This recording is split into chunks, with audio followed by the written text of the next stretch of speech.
कई बार जब लोग जीवन में काम करना शुरू करते हैं तब उन्हें बहुत ज्यादा दर्द होता है, तकलीफ होती है, उन्हें बहुत ज्यादा मेहनत करना पड़ता है और ये बात उनसे बर्दाश्त नहीं हो पाती है। उनका शरीर जवाब दे देता है और वो उस काम को छोड़कर किसी और तरकीब से सफल होने का प्रयास करते रहते हैं।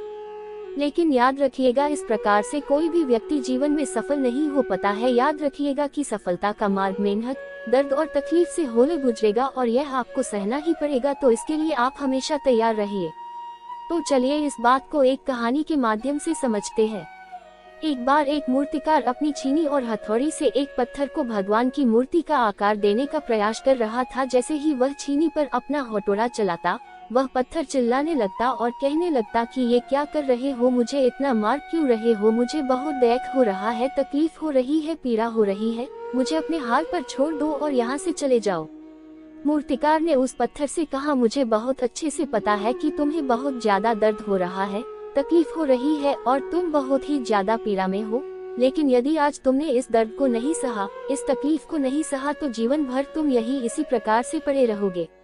मुझे पता है कि तुम में आगे बढ़ने की अपार संभावना है, तुम एक बहुत अच्छे पत्थर हो, लेकिन यदि तुम इसी प्रकार से रहोगे तो कभी भी आगे नहीं बढ़ पाओगे। इतना कहकर मूर्तिकार औजार उठाए ही थे कि पत्थर फिर से चिल्लाने लगा, गिड़गिड़ाने लगा, विनती करने लगा कि मुझे अपने हाल पर छोड़ दो, मुझे पता है कि जीवन के लिए कौन सी चीज सही है और कौन सी चीज गलत है, मुझे बहुत ज्यादा दर्द हो रहा है, अब मैं इस तकलीफ को बहुत ज्यादा नहीं सह सकता, मैं जिस हाल में जो उस हाल में छोड़कर मुझे तुम ये से चले जाओ। उस मूर्तिकार फिर से उस पत्थर को समझाने की कोशिश की, ज्यादा अधीर मत बनो और अपने सब्र को बनाए रखो थोड़ी देर और इस दर्द को सहो, यदि इस दर्द को सह लिया तो मैं भगवान की मूर्ति के रूप में तुम्हारी स्थापना करवाऊंगा और फिर दूर दूर से लोग तुम्हारी लोग पूजा करने आएंगे और पंडित और लोग तुम्हारी सेवा करेंगे। लेकिन पत्थर ने उस मूर्तिकार की एक भी बात नहीं मानी, वह चिल्लाता रहा और अपनी बात पर अड़ा रहा। मूर्तिकार ने उस पत्थर को समझाने की बहुत कोशिश की, लेकिन वो पत्थर नहीं माना। अब मूर्तिकार भी थक चुका था और वह उस पत्थर को छोड़कर आगे बढ़ गया और थोड़ी ही दूर जाकर देखा कि एक और बहुत ही अच्छा पत्थर वह पड़ा हुआ है। उसने छीनी और हथौड़ी उठाई और उस पत्थर को मूर्ति बनाने के लिए वो तैयार हो गया। मूर्तिकार ने छीनी और हथौड़ी का वार दूसरे पत्थर पर जारी रखा। दूसरे पत्थर को भी दर्द हुआ, तकलीफ उसे भी हुई, लेकिन उस पत्थर ने बर्दाश्त कर लिया और देखते ही देखते थोड़ी समय के बाद उस पत्थर ने भगवान की मूर्ति का रूप धारण कर लिया। थोड़ी दिन बाद उस मूर्ति की एक मंदिर में स्थापना हो गई। धीरे धीरे करके लोग वह पूजा पाठ करने आने लगे, लोगों की मन्नतें वहां से पूरी होने लगी और वह मंदिर बहुत ही ज्यादा प्रसिद्ध हो गया।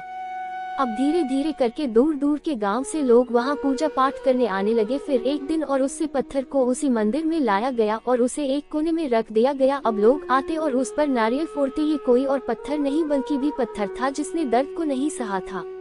अब वो पत्थर मन ही मन बहुत ज्यादा पछता रहा था, दुखी हो रहा था और अपने आप से कह रहा था कि काश मैंने उस दिन उस दर्द को, उस तकलीफ को सह लिया होता तो आज लोग मेरी भी पूजा करते। इसलिए आप भी अपने जीवन में हमेशा याद रखिएगा कि जब भी आप अपने CARER की शुरुआत में किसी काम को कर रहे हो, पढ़ाई कर रहे हो या कोई भी काम कर रहे हो और उसमें आपको दर्द हो रहा है, तकलीफ हो रही है, ज्यादा मेहनत करना पड़ रहा है, तो आप रुकिएगा मत, किसी और रास्ते की शुरुआत मत करिएगा, क्योंकि कोई और रास्ता आपको सफलता नहीं दे सकता है। आपको उस दर्द को, उस तकलीफ को सहना ही होगा और उस दर्द को, उस तकलीफ को सहकर आप ज्यादा मजबूत बनेंगे और तभी आप अपने जीवन में आगे बढ़ पाएंगे। और जीवन में हमेशा याद रखिएगा कि आपको पहले पत्थर की तरह नहीं बल्कि दूसरे पत्थर की तरह बनना है। कहानी सुनने के लिए धन्यवाद और अच्छी लगी हो तो हमारे चैनल को सब्सक्राइब कीजिए और वीडियो को लाइक और शेयर कीजिए।